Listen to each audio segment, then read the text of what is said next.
두려움은 그 두려운 대상을 내가 이길 만큼의 용기가 생겼을 때가 우리 극복할 수 있는 문제가 아닙니다. 두려움은 내가 그 대상을 무시할 만큼의 배포가 생겼을 때 극복할 수 있는 것도 아닙니다. 두려움은 내 삶에 하나님이 회복되어질 때, 하나님을 하나님의 자리에 둘 때 우리는 바로는 바로일 뿐, 그 이상도 또 그 이하로 내가 그를 두려워하지 않기 위하여 그를 낮출 필요도 없고, 내가 그를 두려워하지 않기 위하여 내가 높아지기 위하여 애쓸 필요도 없게 됩니다.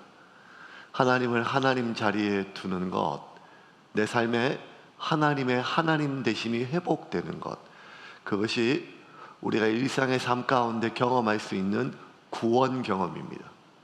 그 두려움에서 우리가 구원받는 경험입니다.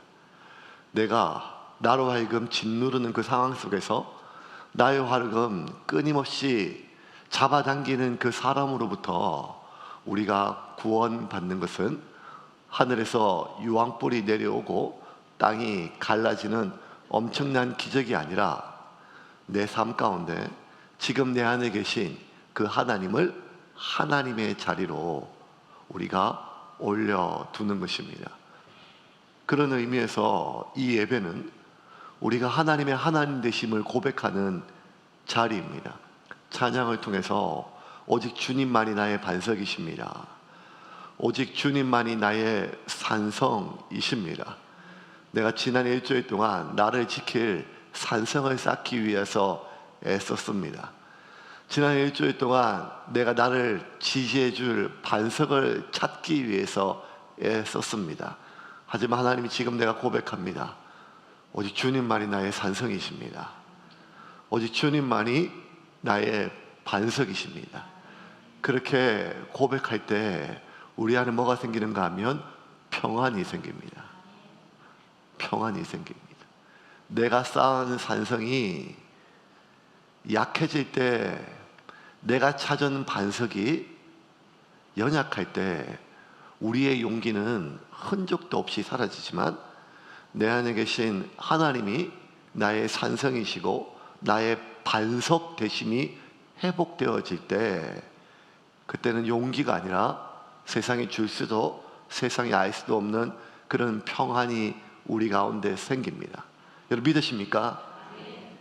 그렇게 하나님의 하나님 되심을 회복하면 모든 문제가 없어지는 게 또 아니라 그랬죠. 이게 또 참 어렵습니다. 히브리 산파들이 하나님을 두려워하여 바로의 명령을 어기고 히브리 사내들을 살렸습니다. 바로의 그 추상 같은 질책에도 그들이 그냥 망가지고 함몰되는 것이 아니라 하나님이 주신 지혜로 그 위기를 이겼습니다. 그렇게 해서 그 히브리 산파들은 하나님의 구원을 경험하였지만 여전히 히브리인들이 살고 있는 그 마을에서는 아이들이 계속 태어나고 그 아이들 중에 절반은 사내 아이입니다. 이제 그 사내 아이를 죽이라고 하는 명령은 히브리 산파들에게만 전해진 것이 아니라 애굽 땅에 살고 있는 모든 사람들이 지켜야 될 바로의 추상 같은 명령입니다. 바로 그때 수많은 사내 아이들이 태어났지만 성경은 오늘 본문 한 레위인 가정에 태어난 아기에 집중합니다. 1절과 2절 같이 읽겠습니다. 레위 가족 중 한 사람이 가서 레위 여자에게 장가들어 그 여자가 임신하여 아들을 낳으니 그가 잘생긴 것을 보고 석 달 동안 그를 숨겼으나 2절을 어떻게 해석해야겠죠? 그가 잘생긴 것을 보고. 그러니까 여러분, 이 성경에서부터도 이렇게 외모지상주의로 사람의 살고 죽는 것이, 모세가 좀 약간 이렇게 눈이 약간 좀 찢어졌다면 죽었을 수도 있었다 이런 생각이 좀 들기도 해요. 예. 아이가 태어났어요. 근데 아마 그 당시에 대부분의 히브리인 가정은 사내 아이들은 죽였던 것 같아요. 왜냐하면 살기 위해서요. 그리고 내가 낳은 지금 낳은 아이뿐만 아니라 이전에 낳은 아이들도 살려야 될 거 아니겠어요? 예. 그래서 아이를 낳았는데 성별이 사내 아이인지 확인되는 순간 모든 사람들이 다 그 순간에 얼어요. 죽여야 되니까요. 근데 아이가 빵긋빵긋 웃고 웃었는지 울었는지 모르겠지만 죽일 수 없을 만큼 이뻤어요. 객관적으로 잘생겼다는 말보다 부모가 못 죽이죠. 애가 너무 이쁘니까요. 귀하니까요. 내 자식이니까요. 갈등을 많이 했어요. 위로 누가 있는가 하면 모세의 형 누구죠? 아론도 있잖아요. 모세의 누나 누구죠? 미리암도 있어요. 명령을 어기면 가족이 다 죽잖아요. 이 아이를 살리면, 더 정확하게 얘기하면 지금 이 아이를 죽이지 않으면 아론이 죽고 미리암이 죽어요. 이 선택의 순간이 참 어려워요. 내가 죽고 사는 문제가 아니라 나한테 가장 소중한 존재들 중에 하나를 선택하는 문제. 이게 너무 어렵지 않겠어요? 이런 선택의 압박들이 우리 가운데 계속 반복되죠. 이 레위인 가정 속에 그래도 죽일 수가 없었어요. 아이가 너무 이뻤어요. 아이가 너무 귀했어요. 그러면서 살리기를 결정했는데 살리면서, 아니 더 정확하게 얘기하면 이 아이를 살릴 수 없다는 걸 알아요. 왜냐하면 지금은 숨길 수 있지만 앞으로 숨길 수 있을지는 모르는 거예요. 그러니 지금은 죽이지 않기를 결정하였지만 매 순간순간마다 결정의 순간들이 와요. 이웃집에서 뭐가 태어났어? 아들이야 딸이야? 얼굴 한번 보여줘. 이런 수많은 말들 속에서 매일 아침에 눈을 뜨면 결정해야 돼요. 오늘 죽여야 될까? 오늘 죽여야 될까? 근데 이런 상황 속에서 이 결정의 압박들이 계속 오는 상황 속에서 석 달이 되었어요. 한 100일쯤 됐죠. 100일이 되면 아이의 얼굴에 아들과 딸이 좀 구분이 좀 되는 시기예요. 물론 그중에 또 우리 중에 어떤 딸은 아무리 봐도 장군감처럼 보여가지고 머리에 리본을 꼭 꽂아야 되는 그런 딸이 또 있어요. 그런데 이제 뭐 더 이상 숨길 수가 없어요. 이제는 아이를 자기들이 보호할 수가 없는 상황이에요. 그래서 아이를 죽이는 것이 아니라 던지기로 결정했어요. 어디로? 나일강에. 나일강가에 던지지만 사실 우리 이 설교 많이 들었잖아요. 모세 엄마 아빠 이 부부는 모세를 하나님께 던집니다. 근데 나일강가에 던지지만 하나님께 던진다는 말, 우리가 창세기 때 여러분 베냐민 기억하시죠? 베냐민 때문에 우리가 몇 주 고생했잖아요. 그놈의 베냐민 때문에. 근데 야곱이 베냐민을 하나님께 던졌어요. 왜? 자기가 베냐민을 보호할 수 없음을 깨달았기에. 그리고 그 던지는 것이 살리는 것. 그렇게 아무리 설교를 하고, 그래서 우리가 나의 가장 소중한 것을 하나님께 던져야 된다 하지만 우리 하나님께 못 던져요. 지난주에도요, 우리 새롭게 태어난 아기들이 많잖아요. 두 가정이 저한테 부탁을 해요. 진짜 간절하게, 목사님, 우리 아이가 이번 주에 어린이집에 간대요. 그런데 그 부모님이 기도를 부탁하는 마음이 아이를 군대 보낼 때하고 똑같아요.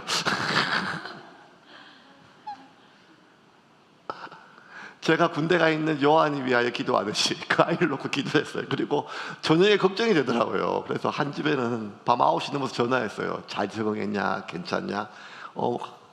한참 뒤에 전화가 와가지고 괜찮다고 확인을 받고 제가 잠을 잤어요. 예. 하나님께 못 던지죠. 예. 대한민국에서 가장 안전한 곳이 어린이집인데 못 던지죠. 애가 적응은 할 수 있을까? 혹시나 못된 선생님 만나면 어떡할까? 사전에 다 알아봤지만 아무리 알아봐도 불안은 이길 수가 없는 것 아니겠습니까? 도대체 하나님께 던진다는 말이 어떤 말일까요? 그 말의 국어 사전적인 의미는 우리가 알겠는데 던질 수가 없어요. 하나님께 던진다는 말이 어떤 말일까요? 갈대 상자를 먼저 만드는 일입니다. 3절 보겠습니다. 같이. 3절입니다. 더 숨길 수 없게 되매 그를 위하여 갈대 상자를 가져다가 역청과 나무진을 칠하고 아기를 거기 담아 나일강과 갈대 사이에 두고.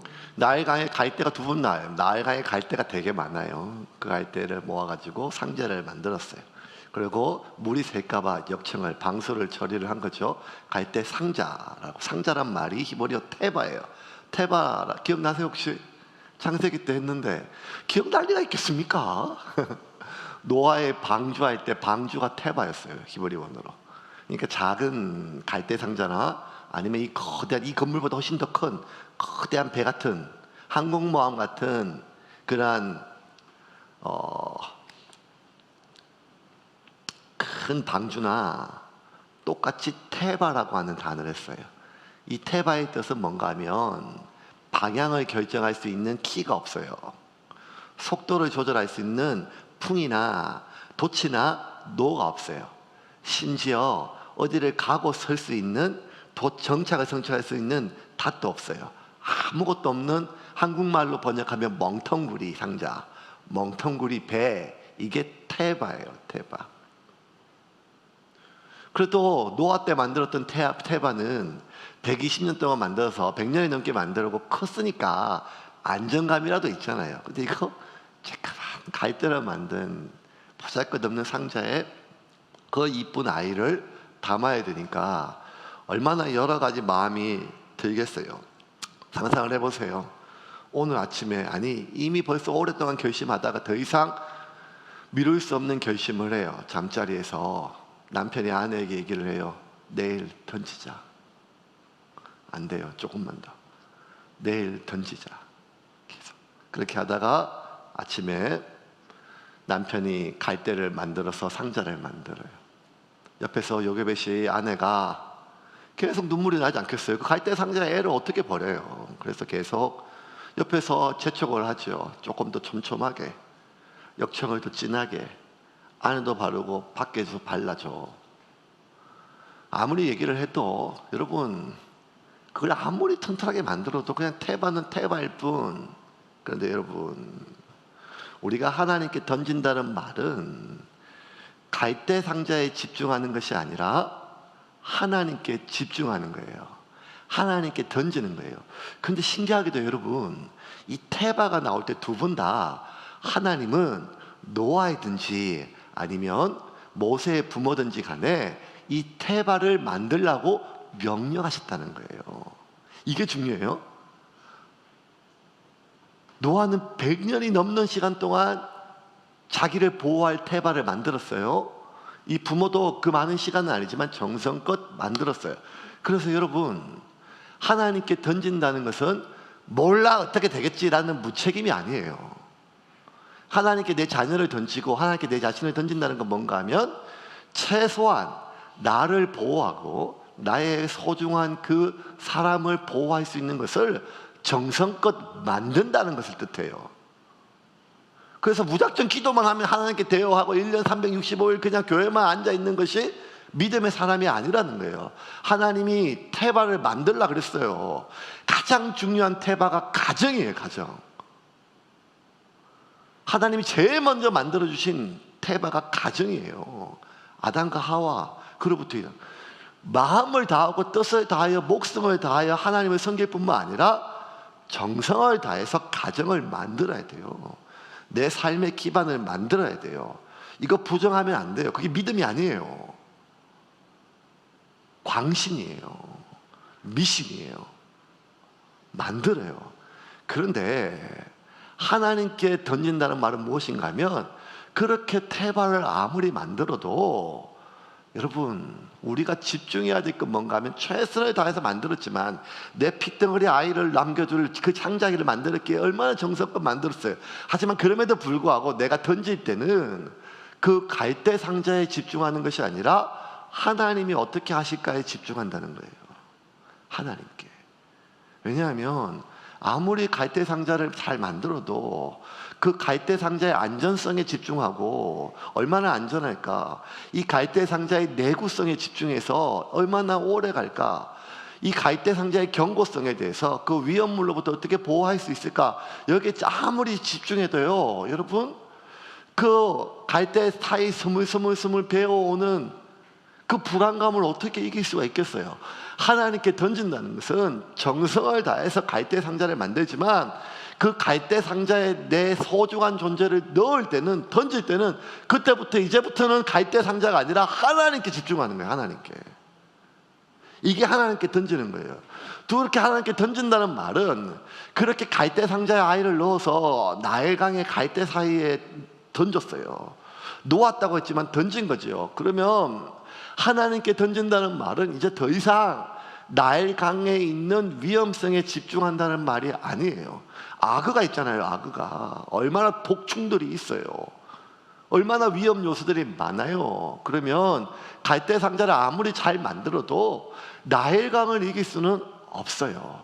그러면 하나님께 맡기고 던진다는 것은 최선을 다하여 준비해서 보내지만 나일강 한가운데 던지지 않았어요. 나일강의 갈대 사이에 두었다 그랬어요. 여러분, 두었다가. 그러니까 무작정 막 뛰어드는 게 아니에요. 하지만 그럼에도 불구하고 나일강의 위험성에 집중하지 않고 하나님께 집중했어요. 근데 여러분, 우리는요, 그게 잘 안 돼요. 너무 소중하니까 겁이 나잖아요. 어린이집을 보내도, 학교를 보내도, 군대를 보내도, 직장을 보내도요. 지금도. 서울 가 있는 하민이 지금도 저녁에 하민이 엄마가 전화해가지고 기숙사에 있거든요. 몇 시에 들어왔는지 확인해요. 10시 넘어 11시 넘어서 아직 기숙사에 안 들어가면요, 발을 동동동 굴러요. 그러면서 막 저한테 막 뭐라 막 패요. 당신 좀 뭐라 해봐. 저는 걱정이 안 되거든요. 그 동네에서 하민이가 제일 위험할 수 있다, 이렇게 생각을 해요. 제가 어디 가든지. 그런데 아무리 뭘 해도 이 소중한 존재니까요, 불안감을 막을 수가 없어요. 세상이 얼마나 위험해요. 온갖 기사들이 많이 나오잖아요. 사람이 무섭고 이제는 물도 무섭잖아요. 온갖 게 다 무섭잖아요. 그러면 여러분, 아무리 보호를 해도요, 안전장치를 만들어도요, 이 불안을 막을 수가 없어요. 하나님께 던진다는 건 뭔가 하면 최선을 다해서 태바를 만들지만 그렇게 태바의 뒤로부터는 하나님께 던지는 거예요. 그러면 뭔 말인가 하면 갈대 상자가 아니라 갈대 상자의 안전성에 집중하는 게 아니고 나일강의 위험성에 집중하는 것이 아니라 하나님의 신실하심에 집중하는 거예요.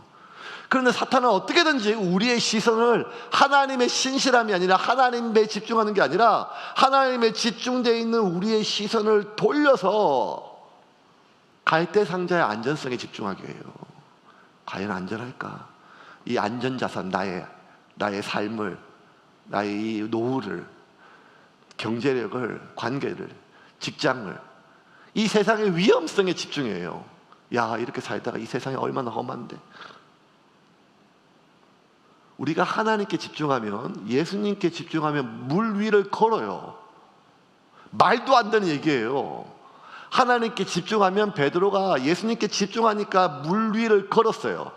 방금 전까지 물 위를 걸었던 베드로가 예수님에 대한 시선이 아니라 풍랑의 물결의 위험성에 시선을 놓치는 순간 그에게 두려움이 찾아온 게 아니라 물에 빠졌어요. 그래서 사탄은 끊임없이 우리에게 두려움을 주게 해요. 이 강의 위험성을 자꾸 리마인드 시켜요. 이 세상이 얼마나 위험한지, 세상이 얼마나 위험한지. 여러분, 하나님께 맡겨야 돼요. 맡긴다는 말은 하나님께 집중한다는 거예요. 두 번째, 하나님께 던진다는 것은 자포자기가 아니라는 거예요. 그렇게 나일강에 던지고 나서 요게벳이 미리암에게, 딸에게 어떻게 되는지 살펴보라고 명령했어요. 4절입니다. 같이 읽겠습니다. 그의 누이가 어떻게 되는지를 알려고 멀리 섰더니. 던지고 끝나는 게 아니에요. 이제 모르겠다, 내 손을 떠났다, 어떻게 되든지 신경 끄자, 이게 아니라는 거예요. 하나님께 던진다는 것은 하나님께 집중하는 거죠. 두 번째는 뭔가 하면 하나님이 어떻게 하시는가를 지켜보는 거예요. 그냥 던져두고 끝나는 게 아니에요. 모르겠다 이제 내 아들이 하나님 거지, 이게 아니라는 거예요. 하나님이 어떻게 하시는가를 지켜본다는 거예요. 이게 중요해요. 지금 여러분, 직접 눈으로는 모세의 누이 미리암이 보지만 마음으로는 지금 요셉의 어미가 계속 보고 있어요. 요게벳이 같이 살펴보는 거예요. 뭘 보는가 하면 갈대 상자가 지금 뚜껑이 열렸는지 보는 게 아니에요. 지금 물이 출렁여 가지고 지금 물결이 높은지를 보는 게 아니에요. 뭘 보는 거에 집중하는 게 하나님이 어떻게 하시는지를 지켜보는 거예요. 이게 믿음이에요, 여러분. 그래서 여러분, 믿음은요, 우리가 기도한 것은요, 계속해서 관찰해요. 하나님이 어떻게 하시는지를 보는 것. 여러분, 저는 이게 저희 목회 생명이라고 생각해요. 제가 이제 개척하고 7년 지나고 목회 2번째 텀을 맞이하면서 목회 철학을 완전히 바꿨거든요. 그 전까지는요, 저는 안달이 났어요. 저 이설교 못해요. 던지지 못해. 교회는 하나도 던지지를 못해요. 그냥 어떻게 될까봐 기도 제목 받으면 그 문제 해결하려고 맨날 뛰어가고 밤새도록 뛰어갔잖아요. 제가 새벽 2시든 3시든 이혼한다면 이혼한다고, 시집가자면 시집간다고, 배가 아프면 배가 아프다고. 그러니까 어떻게 되는가 하면 배가 아프면 119를 안 부르고 저를 불러요. 아주 기괴하고 이상한 교회가 됐어요. 그러면 또 그렇게 하고 나면 저 나가서 막 괜찮으면 저는 막 제는 이런 생각이 있어요. 나 좋은 목사야. 이렇게 막 그냥 해결도 해주고 막 해결되고. 교인들이 다 나를 의지해. 막 저 좋은 목사야. 막 그렇게 편한 목사야. 자기 남편한테 전화하기보다, 자기 마누라한테 전화하기보다 나한테 전화하는 게 편해. 다 일일이 막 100명이면 100명, 200명, 200명. 왜냐하면 내가 직접 해결해 주고 싶으려고, 구출자가 되고 싶어서, 구원자가 되고 싶어서 안달이 나가지고, 안달이 나서 불안하니까 어떻게든지 해결하려고, 제가 가지고 있는 그 짧은 얼마 안 되는 그 짤막한 지식으로 어떻게든지 뭐 좀 해결해 보려고. 근데 그게 아니라는 거예요. 저는 좋은 목사로, 고마운 목사로 남을 수 있을지 모르지만 하나님이 어떻게 하시는지에 대한 설명이 없어요. 뭐만 설명했는가 하면, 그때 내가 새벽 2시에 갔어. 너 기억해야 돼. 야, 새벽 2시에 갔어 내가. 뭐예요 목사라는 게? 성도들의 삶 가운데 하나님이 하시는 일을 설명해 주는 게 목사거든요. 이혼은 변호사한테 맡기고, 병원은 의사한테 맡기고, 경제는 최저시급에 맡기고, 하나님이 어떻게 하시는지 설명해 줘야 되는데 하나님이 어떻게 하시는지에 대해서 설명하지 않고 내가 한 것만 계속 얘기를 해요. 제가 왜? 묶어두려고, 딴 교회 갈까 봐.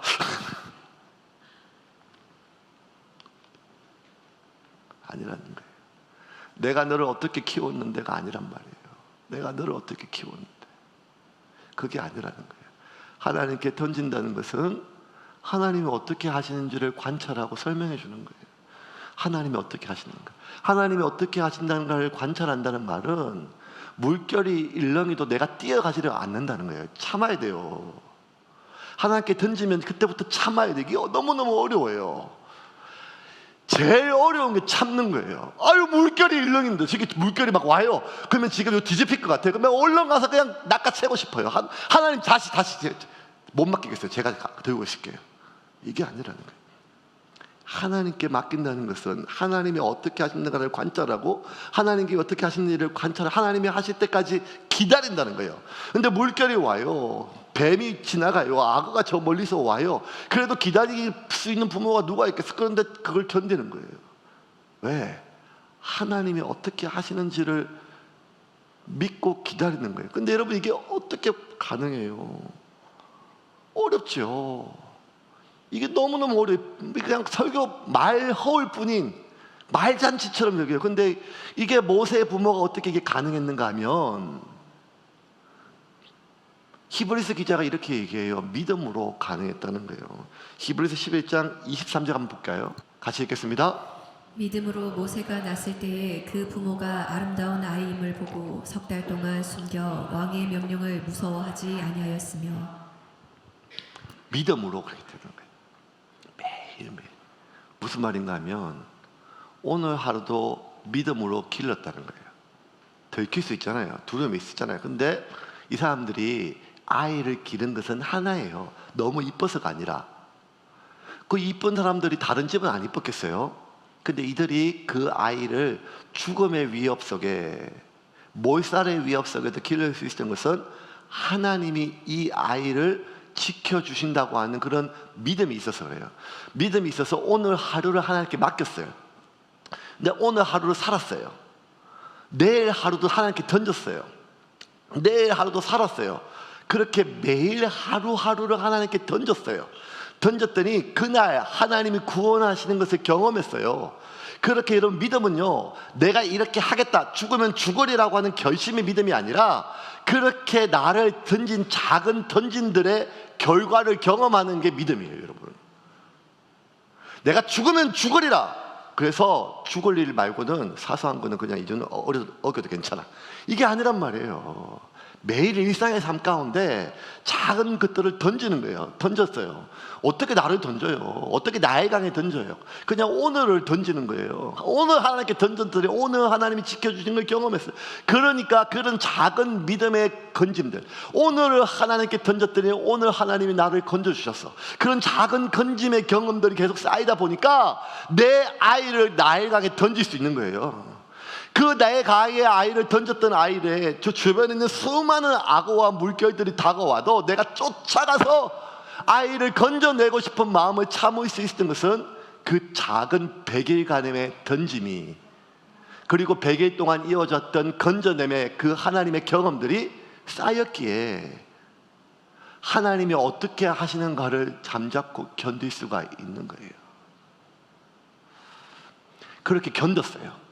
견뎠더니 어떤 일이 벌어졌을까요? 하늘에서 빛이 쫙 와서 갈대 상자가 쫙 엘리야처럼 올라가면 좋은데 그런 일은 진짜 성경에도 잘 2번밖에 없어요. 잘 없어요. 근데 뭐가 있는가 하면 천사가 왔어요. 천사. 5절과 6절 같이 읽겠습니다. 바로의 딸이 목욕하러 나일강으로 내려오고 시녀들은 나일강가를 거닐 때에 그가 갈대 사이에 상자를 보고 시녀를 보내어 가져다가 열고 그 아기를 보니 아기가 우는지라 그가 그를 불쌍히 여겨 이르되 이는 히브리 사람의 아기로다. 바로의 딸 공주가 그 시간에 강가를 거닐다가 아기를 보고 이제 구원하는 장면이 나와요. 아이를 건져내게 해요. 그런데 여러분, 이거 하나님이 하신 거잖아요. 근데 여러분, 하나님이 당신의 자녀들을 보호하기 위해서 천사를 보내심을 믿으셔야 돼요. 자꾸 우리는 막 귀신, 악한 영 이런 것만 집중해요. 악한 영 떠나가라 떠나가라 이것만 집중하는데 그게 아니에요, 여러분. 악한 영보다 훨씬 더 많은 것이 천사예요. 사탄이 타락할 때 하늘의 천사 3분의 1을 데려왔어요. 그러면 3분의 2가 남았잖아요. 그러면 악한 귀신들보다 2배나 많은 숫자가 천사들이에요. 그 천사들이 하는 일이 뭔가 하면 하나님을 높이고 하나님의 명령을 따라 당신의 자녀들을 보호하는 일을 한단 말이에요. 그 천사는 2 종류가 있어요. 하나님의 직접 보내심을 받은 눈에 보이지 않는 천사들, 가끔씩 눈에 보이게 형태를 띠지만 그 영물 자체, 가브리엘이나 하나님 뜻을 전하는 엄청난 일을 하는 미가엘이나 군대 장관 미가엘이나 하나님의 그 보이지 않는 영적인 존재가 천사들이 있고, 또 하나는 뭔가 하면 사람의 마음을 움직이셔서 그 감정을 움직이셔서 천사의 역할을 하게 하는 천사가 있어요. 어떨 때는 이 역할을요, 어제까지 나의 그렇게 속을 뒤집어 놓던 이 사람의 역할을 해요. 그래서 여러분, 이렇게 얘기해도요, 갑자기 어제까지 그렇게 속을 뒤집어 놓고 막 도끼 눈을 뜨고 날 보던 인간이 갑자기 오늘 막 반단 눈을 뜨고 막 집사님 이거 한 잔 드세요 하면 이렇게 생각하면 안 돼요. 저기 오늘 뭘 잘못 먹었구나, 아니면 어제 내 욕을 심하게 했구나, 둘 중에 하나다. 그렇지 않고서는 이렇게 생각하면 안 돼요. 그냥 천사 역할을 하는 거예요. 하나님 그 마음을 움직여 주신 거예요. 그러면 저것의 의도를 파악하느라 그 커피를 못 받아 먹지 말고 하나님이 주신 커피를 좀 먹으세요. 아시겠죠? 똑같은 커피도 목사가 사준 커피가 맛있잖아요. 맛이 없어요? 이건 제가 예상하지 못한 반응이라서. 이 설교 원고도 없고 이러면 막 사람들이 좋아할 줄 알았는데. 알았어요. 그냥 콜라만 사드릴게요. 천사의 역할을 하죠. 그러니까 여러분, 우리 주변에 하나님의 천사들이 많아요. 천사들이 많아요. 진짜 많아요. 그래서 맨날 눈을 뜨고 저 악한 영이 또 씌었네, 귀신이 쓰였네, 저 속에 마음에 악한 영에 사로잡혀가지고, 이런 것만 자꾸 귀신만 집중하지 말고 2배나 많은 천사들이 있는데 똑같은 걸 보더라도 하나님의 천사가 도우셨다는 거예요. 하나님의 손길이 보이셨다는 거예요. 그럼 여러분, 지옥과 천사는 내가 보는 것이 어디에 집중하는 것에 따라 달라요. 귀신만 집중하면 그게 지옥이죠. 천사만 집중하면 그게 천국 아니겠어요? 하나님 천사를 보내셨어요. 천사를 그를 만드셨어요. 그래서 그 바로의 딸이 구해줘요. 구해주고, 딱 보니까 이 히브리 아들이에요. 그래서 불쌍한 거예요. 또 하나, 이게 또 인정하기 싫지만 잘생겼어요. 이뻐요. 그래서 어떡하냐, 더 긍휼한 마음이 들어요. 긍휼한 마음이 들어요. 그래서 고민하다가 키우자, 살리자, 이런 마음이 들었어요. 그러면서 이 아이를 살려주기로 했어요. 근데 여러분, 히브리인들, 그 당시 애굽에도 산업공상이 있었고 귀족이 있었고 평민이 있고 천민이 있었고, 그 천민부터 밑에 있는 게 하비루라고 하는 히브리 천민들이에요. 불가촉, 만지기만 해도 부정해질 천민들이에요. 인도의 카스트 제도의 제일 마지막 밑바닥에 있는 달리트처럼. 그런데 지금 바로의 딸, 가장 높은 신의 딸이 누구를 시종드는가 하면 요게벳의 아들을 살리려고 수종들어요. 왜? 천사는 수종들거든요. 하나님이 그렇게 하신다는 거예요. 그러니까 지금 가장 높은 사람이 가장 낮은 사람을 수종들게 하신다는 거예요. 하나님. 이렇게 보는 시각이 있고, 또 반편에는 내가 이 히브리 천민으로 태어나가지고 내 새끼도 내가 못 지켜가지고 저 공주가 죽이는지 살리는지 지켜보는 걸 보는 이 비참하고 서러운 세상, 남편 복 없는 것은 공주 복도 없다고 막 이렇게 생각하면 이게 지옥 아니겠어요?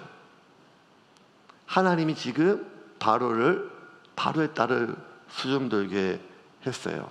그랬더니 어떡하지? 이 아이를 내가 지금 젖을 먹일 수 없고, 근데 고민할 때 옆에 있던 요게벳이 와서, 미리암이 와서, 제가 히브리 여인 하나, 지금 전나는 여인이 있는데 연결시켜 드릴까요? 했더니 그래, 불러와서 이 아이를 좀 길러서 젖을 떼게 해라.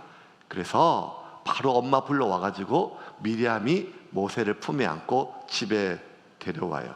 7절부터 9절입니다. 같이 읽겠습니다.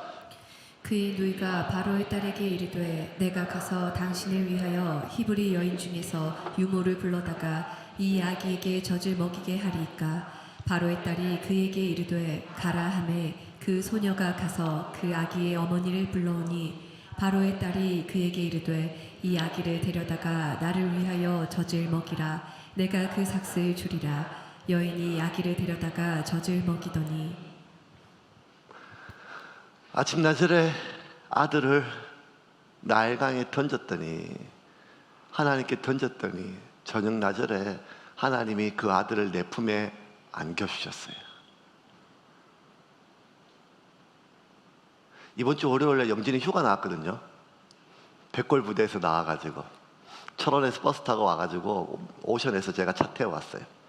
저어서 보이더라고요. 애가 덩발이 좋아져가지고 모자 딱 쓰고, 제가 군대 면제라 그런 거 못 봤잖아요. 근데 지가 아들이 딱 써가지고 좋더라고요. 저는 또 엄마하고 달라서 좀 그냥 짠한 게 없었는데, 내려가서 딱 안았는데 딱 두 번 짠했거든요. 논산훈련소에서 딱 들어갈 때 뒤 돌아보면서 한번 씩 웃을 때, 서글플 때 한번 땄고, 또 퇴소식 할 때 다시 집어넣을 때 가기 싫어가지고 차에서 10분만 더 있으면 안 되냐고 그러더라고요. 그래서 그때 좀 짠했거든요. 그래도 어떻게 보내요. 기도해주고 보냈어요. 진짜 하나님 손에 올려드립니다 이렇게 생각하면서 보냈어요. 해가지고 그런데 그렇게 던졌던 아들이 이렇게 와서 내 품에 딱 안기니까 좋더라고요. 군대가 아니라 강에 던졌어요. 여러분, 20살이 아니라, 소도 때려잡는 20살이 아니라 핏덩이를 그 독충과 악어가 가득한 강에 던졌어요. 하나님께 던졌어요. 죽으라고 던졌어요. 그렇게 하나님께 던졌더니 하나님이 다시 내 품에 안겨주셨어요. 10절에 9절에 보면 데려다가, 이 단어가 참 너무 저는 와닿았어요. 9절 제가 읽을게요. 바로의 딸이 그에게 이르되 이 아기를 데려가라는 거예요. 하나님이 하시는 말씀이죠. 지금 바로는 하나님의 천사니까요. 하나님께 던졌더니 하나님이 데려가라. 그리고 네 아들 네가 키우는데 내가 돈도 줄게. 그래서 지구상 최초의 양육수단이 이때 나왔습니다. 자녀 양육수단은 여기서부터 시작이 되었습니다.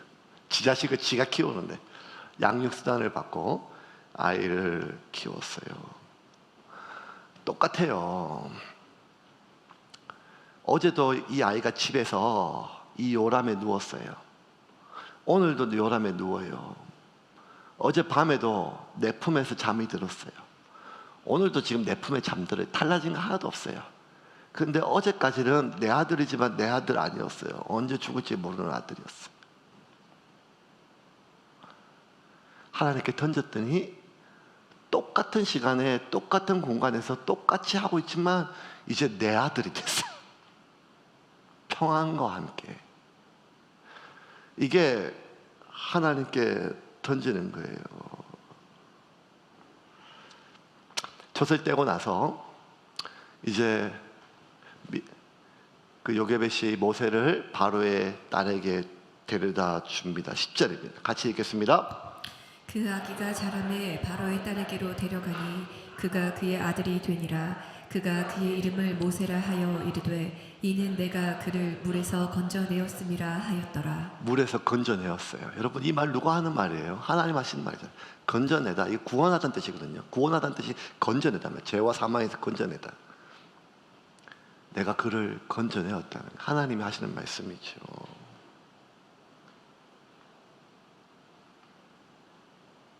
하나님이 그를 건져내셨어요. 왜? 죽기보다 싫은 일이지만 그를 하나님께 던졌기 때문에. 하나님께 던졌기에 하나님이 그를 건져내셔서 하나님이 쓰신 게 아니라 내 품에 다시 안겨주셨습니다. 한 아기를 살리기 위해서 많은 사람이 목숨을 물었었어요. 모세가 태어났을 때 히브리 산파들이 있었습니다. 모세의 부모가 있었고 모세의 누이 미리암과 본문에 등장하지 않지만 아론이 있었습니다. 그리고 바로의 딸, 아무리 바로의 딸이지만 바로의 명령을 어길 수는 없지 않겠습니까? 바로의 딸은 처지가 다르지만 나머지 모든 사람들은 목숨을 걸었어요. 이 말은 모세를 하나님께 던지면서 자기도 던진 거예요. 자기 목숨을. 그런데 그 모세를 하나님이 건져내시는 것을 경험했어요. 그때 자기 자신도 건져냄을 경험했어요. 이렇게 하나님께 던진 사람은 하나님께 건져냄을 경험해요. 하나님께 건져냄을 경험한 사람은 강력한 내적 보호막이 생기는데 그게 뭔가 하면 그 세상의 어떤 두려움으로부터도 두려워하지 않는 보호막이 생겨요. 왜? 하나님께 던지면 되니까요. 던지면 하나님이 건지는 걸 아시니까요. 두 번째, 하나님에 대한 의심으로부터의 보호막이 생겨요. 여러분, 갈대 상자에 넣었을 때 바로 공주가 지나간 게 아니에요.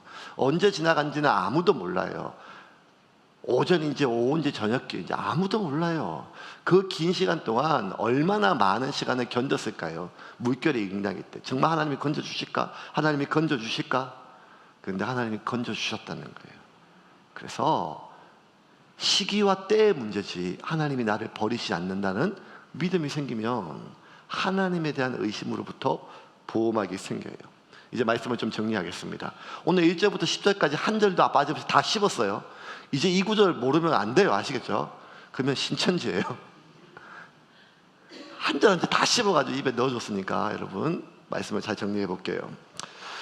이제 여러분 다 끝이 났어요. 근데 10절이 저는 이 마음이 10절이요 참 다가왔어요. 10절 다시 한번 제가 읽어볼게요. 그 아기가 자라매 같이 한번 읽어볼까요? 시작. 아기가 그가 자라매 바로의 딸에게로 데려가니 그가 그의 아들이 되니라. 그가 그의 이름을 모세라 하여 이르되 이는 내가 그를 물에서 건져내었음이라 하였더라. 여러분, 지금 요게벳이 그 젖을 아이를 데려가는 곳이 어디예요? 바로의 궁이에요. 그 바로의 궁에는 누가 살아요? 바로가 살기니까 바로의 궁이죠. 그 바로는 자기 아들을 죽이려던 사람이고 죽일 수 있는 사람이에요. 그런데 뭐라고 생각하면 요게벳이 아이를 데려다가 또 던져. 이게 인생의 반복이에요. 아니, 줬다가 뺏었다가 줬다가 뺏었다. 그런데 다시 또 바로의 궁에, 바로에게 이 세상에 이제 젖을 다 뗐어요. 이제 내 젖을 물고 몇 년을 지났더니 이 아이를 보낼 때 이제 또 핏덩이하고 다르지 않겠어요? 또 던지는 거죠. 또 던지는 거예요. 인생은 계속 던지는 거예요. 근데 이전에 던진과 달라요. 이제는 갈대 상자에 집중하지 않아요. 바로의 딸이 얼마나 보호해 줄 수 있는지 그의 정치적 세력의 힘에 집중하지 않아요. 나일강의 위험성에 집중하지 않아요. 바로의 포악함에 집중하지 않아요. 오직 뭐에 집중하는가 하면 하나님의 하나님 되심이에요. 하나님은 당신의 자녀를 지키시고 보호하신다는 거예요. 여기서 가장 중요한 질문이 있습니다. 이 당시에 나일 강가에 갈대 상자에 버려졌던 아기는 모세만이 아니었습니다.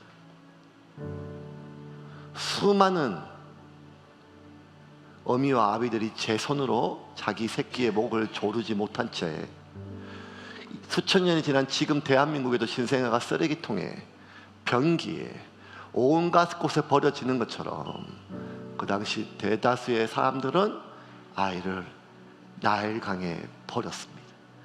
그 중에 어떤 이들은 마지막 아이의 가는 길을 갈대 상자로 모세의 부모보다 수십 배 정성껏 만들고 크게 버렸을 수도 있어요. 그 수많은 아이들 중에 왜 하나님은 유독 모세 한 아이에게 집중하시고 그를 살리셨을까요? 모세가 당신의 자녀들을 애굽에서 건져낼 자이기 때문입니다. 하나님께 건짐을 경험한 사람만이 누군가를 건져내는 도구로 쓰임받을 수가 있기 때문입니다. 사람은 자기 안에 없는 것을 줄 수가 없어요. 잠깐은 속일 수 있어요. 하지만 오랜 시간을 속일 수는 없어요. 하나님께 구원을 경험한 사람만이 다른 사람을 구원하는 통로로 쓰임받을 수 있다는 것입니다. 구원은 교회에 데려오는 게 구원이 아닙니다. 구원은 건져냄을 전하는 것입니다.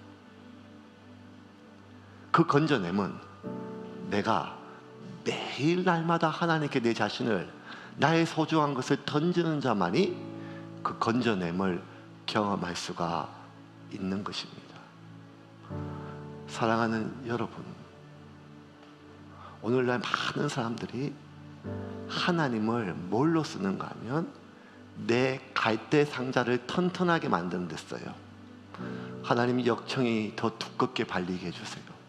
다른 아이 거보다 더 두텁게, 이 갈대 상자를 다른 집보다 더 튼튼하게 만드는데 하나님을 사용해서, 이게 하나님을 사용하는 것이 아닙니다. 하나님은 사용하기 위해 존재하는 것이 아니라 내 자신을 던지기 위하여 우리를 이 땅에 보내셨습니다. 그러므로 사랑하는 여러분, 저와 여러분은 이 땅에 교회로 부름을 받았습니다. 저와 여러분은 테바입니다.